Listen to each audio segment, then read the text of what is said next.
My family roots come from two different states.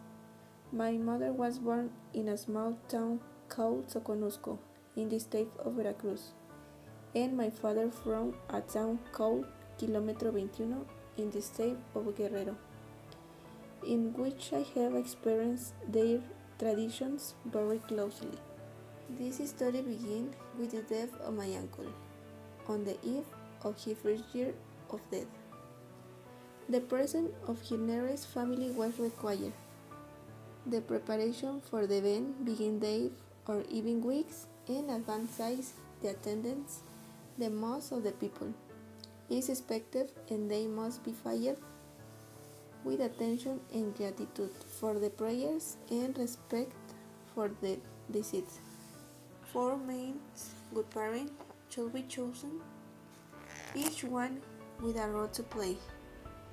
One is in the charge of offering a new marble cross or the gravestone of the deceased.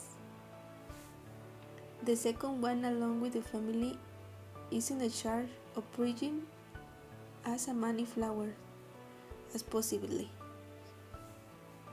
The third one, along with the family, should be in a charge of allowing the food and drink offering to the attendants, and finally, the fourth should be who the lead the rosary, the prayers, songs, and thanksgiving. One day before the anniversary, the family, together with the four good fathers, must be present for the placement of the altar. An ash cross must be placed in front of it on the floor. At each corner of the altar, candles must be placed. They must remain lit from the first and until the last prayer, being a beacon of light so the soul of the deceased can reach or walk without problems. The first prayer takes place at midnight. People are received with a flavored drinks given by the member of the family to welcome them and thank them for their places for the benefit of the soul of the deceased. The prayers begin with the first good father present the new cross. Afterward, each good father and family member take a flower that they use to dip in a holy water to sprinkle in on the marble cross, the arch cross, the altar, and the another flowers.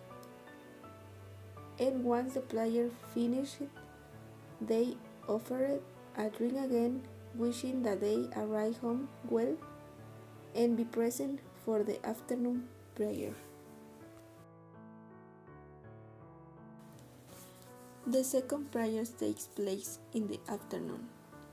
In this prayer, the attendants are again waiting with a drink. The fourth good father begins a series of religious songs in which he asks for the soul of the deceased. Contributing this way, he enters to the paradise. The prayers begin, and at the end, the four good fathers speak to the deceased, thanking him for his presence, wishing him to be well and enjoy the food that is going to be eaten. Then he is speaking to the those present, reminding them that the deceased is among us. That in gratitude he shares his food with us, they share these prayers to him. The family members then go on offer a place of food to all the people present. At the end, with their food, they are invited to return of the night. A vigil will held of the night, as if the body was present. Commonly, the people who attended the burial are the family and friends of the deceased. For them are offered coffee, bread, and in this case of the men there I offer a beer to celebrate with the deceased, leaving only the woman in front of the altar we should never be left alone until the morning prayer. So the night is spent between story of the deceased, some that he liked, religious songs, and others. In the morning, waiting for the attendants, coffee and bread are offered again. For the last prayer, all the family and the good parents must be present because by the end, besides dedicating a few words to the deceased and they giving him for his presence, they must be a charge of blowing of the candles, collect the ashes in a jar, pickle out the flowers and carry the crush in a procession to the crush, so is the can be blessed by the Father. It is almost important that the space is clean because enough is believed that the soul remains in the space without resting properly. One blesses. A procession begins toward the village cemetery, always led by the good father crying the cross, while the family goes behind with the flowers and ashes. Upon arrival of the cemetery, the good father cleans the grave in place of the new cross. The flowers are given to the attendants so that the one by the one they leave it off the foot of the grave.